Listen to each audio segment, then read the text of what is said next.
Hoy, hace más de una década, el Instituto Politécnico Nacional diseñó el violentómetro, que ha sido actualizado a propósito de los acosos en las redes sociales, así como en violencia feminicida. En el diálogo con las colectivas, Risti Granados González habla sobre el acoso sexual de maestros a las alumnas. Nos dirá por qué no funcionan correctamente ni los protocolos ni las instancias creadas para denunciar. En Ni Una Más, la justicia que no es justicia. Eduardo López Betancourt fue destituido como presidente del Tribunal Universitario por acoso sexual contra una alumna y a finales de marzo un juez le concedió una suspensión para restituirlo como catedrático y como presidente del tribunal. Mauro Vargas, director de Gendes AC, hablará sobre deconstrucción, masculinidad y género. Y en Voces Digitales, @ChayoTV, analiza la utilización de las redes sociales por las alumnas que han sido acosadas en instituciones públicas y privadas de educación media superior y superior. En nuestra agenda, la Asociación YAAG México, que protege los derechos de las personas LGBTI+, invita a sumarse a su equipo. Y nuestra recomendación de hoy, el libro Antología Feminista.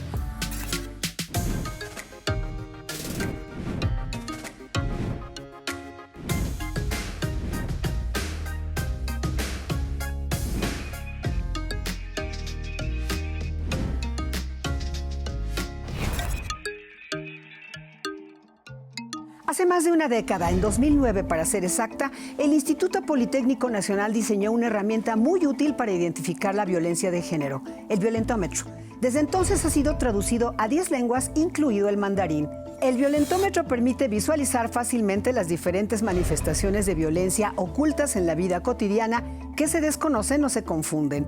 La Unidad Politécnica con Perspectiva de Género actualizó a principios del 2022 esta poderosa herramienta para identificar la violencia digital, la cual incluye la difusión de contenido íntimo sin consentimiento, sextorsión, acechar o estoquear en redes sociales y que tienen mucho impacto tanto en las relaciones amorosas como en las relaciones sociales en general.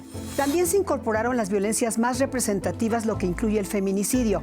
El violentómetro, que cuenta con registro de derechos de autor, permite estar alerta, atentas y capacitadas para detectar y atender este tipo de prácticas y ha resultado ser una buena herramienta para las escuelas, universidades e incluso para los ámbitos familiar y laboral. Ha sido clasificado incluso por diferentes colores para identificar situaciones de alerta. Ya puedes descargar la app del violentómetro y tenerlo contigo. Es totalmente gratuita y útil en verdad. Ni una más debe ser asesinada, acosada o abusada. De la víctima solamente se sabe que se llama Lourdes y sus iniciales MLOS. No es para menos. Su acosador es un hombre de poder. Ella lo conoció en 1999 cuando cursaba la licenciatura en la Facultad de Derecho. En aquel tiempo protestaba con sus compañeras de la facultad, señalando que Eduardo López Betancourt le habría dicho: con esos senos erectos lo único que vas a parar es a los hombres. Lourdes no volvió a verlo hasta que regresó a realizar un posgrado en 2019. El 23 de octubre de ese año, el ya entonces presidente del Tribunal Universitario presuntamente le dijo: tienes muy buenas nalgas para estar en mi cama, no para andar de revoltosa. Una testiga declaró ante la Fiscalía Especial para los Delitos de Violencia contra las Mujeres y Trata de Personas, FEBIMTRA, que él sí pronunció tal frase. Por el contrario, el acusado sostiene que solo la vio hasta el 11 de febrero del 2020 en un evento público donde Lourdes se presentó con una pancarta que decía: acosador y represor. En los días posteriores, el funcionario le habría dicho: zorra, ¿no te queda claro que no vas a lograr nada? Y esto en referencia a las denuncias que ella ya había presentado en la UNAM y en FEBIMTRA. Si bien Gustavo Aquiles, un juez federal, desestimó la denuncia de 1999, sí encontró indicios mínimos pero suficientes de naturaleza sexual o lasciva. Sobre otra frase, pinches viejas por eso las matan, el juez consideró que es una expresión genérica que no encuadra con la tipificación del delito de tratos crueles y degradantes contra las mujeres, por lo que ahí no hay ilícito, aunque sí vinculó a proceso a López Betancourt por hostigamiento sexual agravado. Eso fue suficiente para que en febrero pasado el Consejo Técnico de la UNAM destituyera a Eduardo López Betancourt como presidente del Tribunal Universitario y lo suspendiera como profesor y miembro del Consejo Técnico de la Facultad de Derecho. Pero un mes después, el 20 de marzo, el mismo juez federal ordenó restituirlo en sus cargos porque dijo no se consideró la presunción de inocencia y aún no hay sentencia en su contra. Determinó también detener cualquier procedimiento laboral hasta que no se resuelva un juicio de amparo. La UNAM adelantó que presentará un recurso de revisión contra la decisión del juez de amparo para preservar el respeto y una vida libre de violencia, así como la observancia a la autonomía universitaria y, para efectos prácticos, el acosador sigue impune.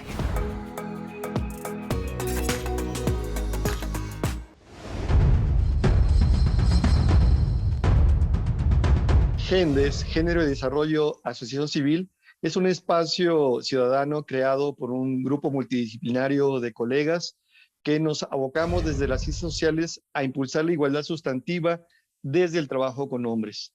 El trabajo para promover que los hombres se acerquen tiene siempre varias estrategias como paralelas, ¿no? Por un lado es convocatorias mediante nuestras redes sociales para que acudan a nuestros servicios, sean grupos, sean espacios terapéuticos individuales, sean espacios de talleres temáticos para hablar sobre una gran diversidad de tópicos que implican a los hombres, salud, sexualidad, emociones, tercera edad, prevención en muchas lógicas, etcétera.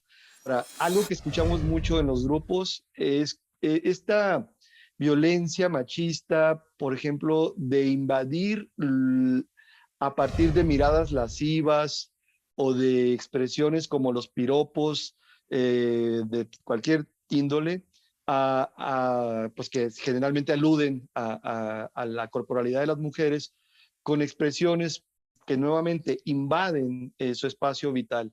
Ellos nos dicen al principio que es un aprendizaje que para ellos significa la lógica de honrar o de hacer valer, de resaltar los atributos de las mujeres de una manera para ellos positiva. Pero cuando les cuestionamos y les hacemos ver, oye, ¿a ti qué te faculta para estar calificando o evaluando cuerpos? ¿De dónde viene esa idea? Pues ya se dan cuenta de que esto no es nada grato. Y ello genera que ellos asuman una responsabilidad activa, decimos acá en GENDES. Es decir, no es suficiente con que ahora te des cuenta y te quedes en la reflexión o incluso puedas discursar que eso no está bien. Lo importante es que dejes de hacerlo y que promuevas que otros ya no lo hagan.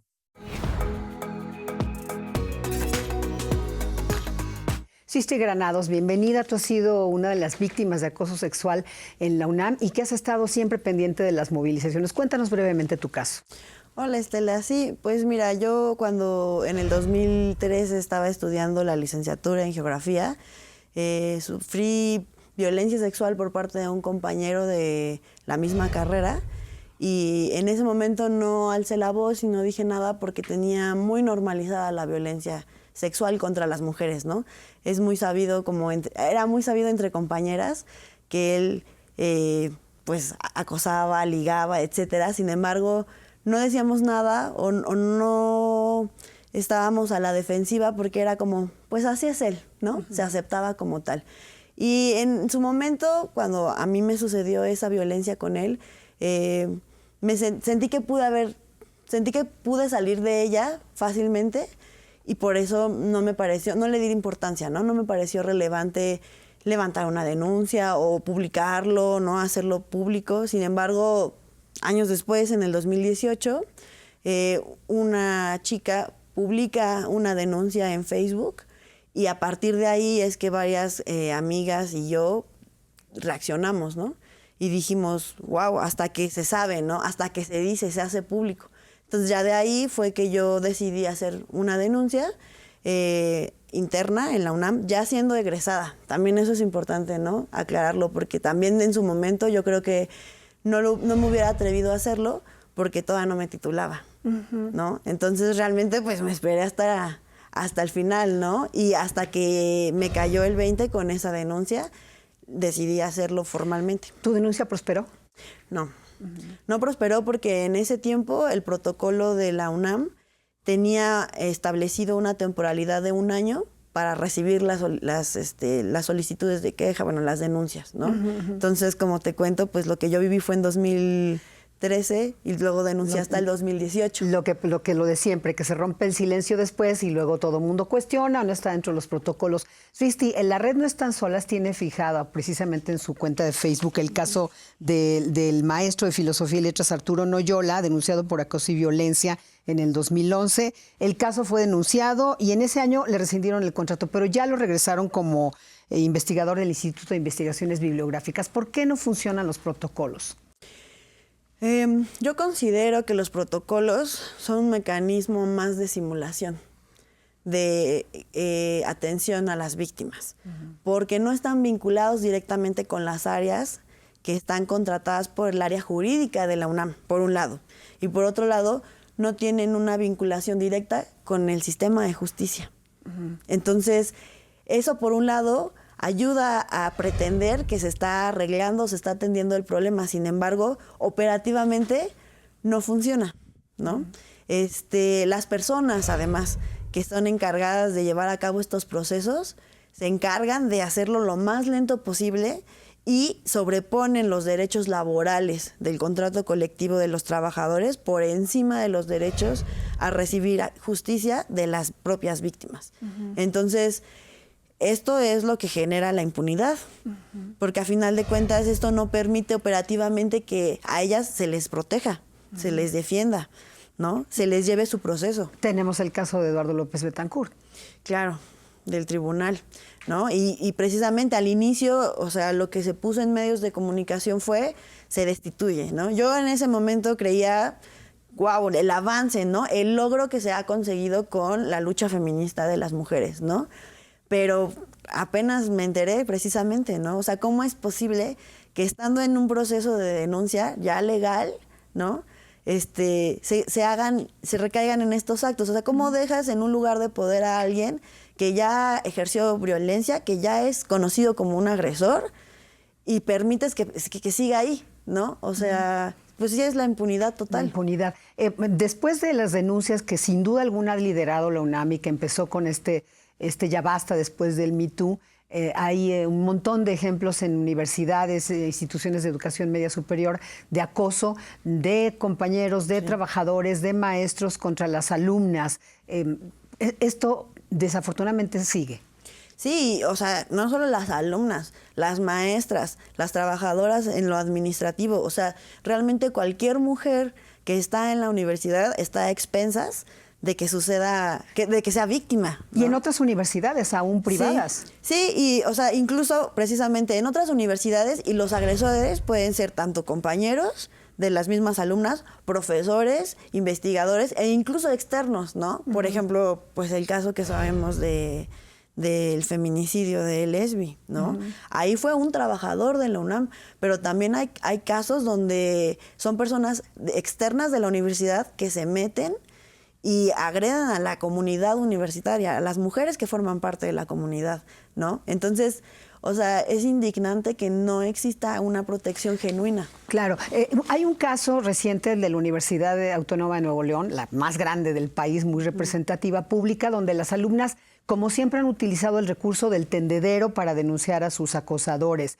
En este caso en concreto, los maestros incluso fueron y quitaron las pancartas, etcétera, las denuncias. ¿Sirven de algo los tendederos? Circe, ¿qué opinas tú?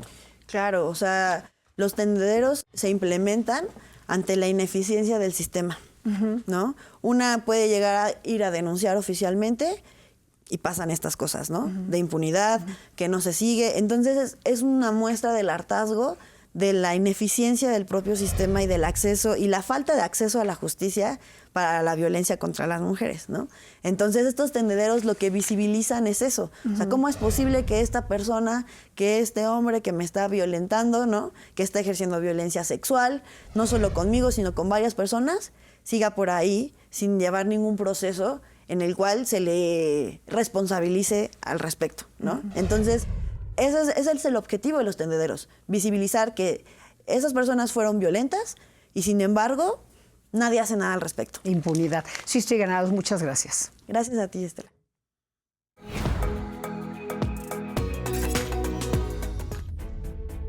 ¿Qué onda, morras?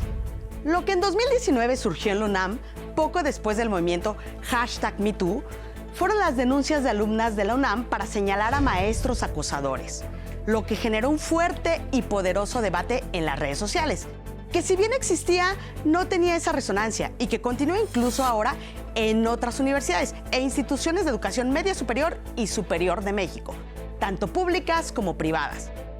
Así es, hermanas. Mediante lo que han llamado tendederos del acoso, las jóvenes denuncian públicamente dentro de sus instituciones, ya no solamente a profesores, sino a trabajadores e incluso alumnos que de alguna manera las violentaron. En estos tendederos, las estudiantes describen la fecha, los hechos de acoso y el nombre responsable a la vista de todos. Las denuncias más recientes se dieron en febrero pasado en la Universidad Autónoma del Estado de México. En su tendedero del acoso, las alumnas evidenciaron a casi 30 profesores. Aquí algunas de las anécdotas que se podían leer. Chequen esto, hermanas. El profe de aritmética dijo que por aumento de calificación tenía que hacerle sexo oral. Luis Quintana me decía que me iba a ayudar a ser publicada en revistas internacionales si yo le ayudaba con problemas maritales. Cuando pasé frente al profesor Antonio San Juan, simuló darme una nalgada. Indignante, ¿no? Lo mejor de todo, compas, es que muchas denuncias también se presentaron de manera formal y algunos profesores y alumnos señalados fueron despedidos o suspendidos. En cambio, en otras escuelas la respuesta es nula y de impunidad, como en la Universidad Autónoma de Nuevo León, donde también recientemente las alumnas aseguran que los protocolos no funcionan y que las instancias encargadas de investigar las denuncias no resuelven nada. Por eso lo único que les ha quedado es denunciar en redes. ¿Y ustedes qué opinan? Nos vemos la próxima.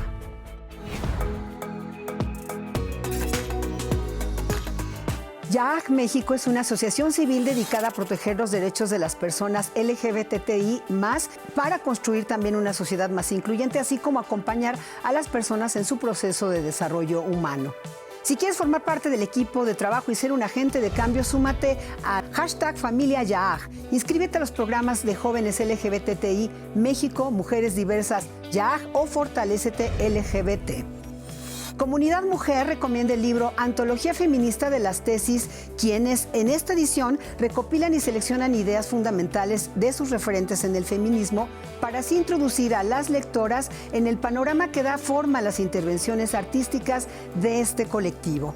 Gracias por acompañarnos. Nos vemos aquí la próxima semana.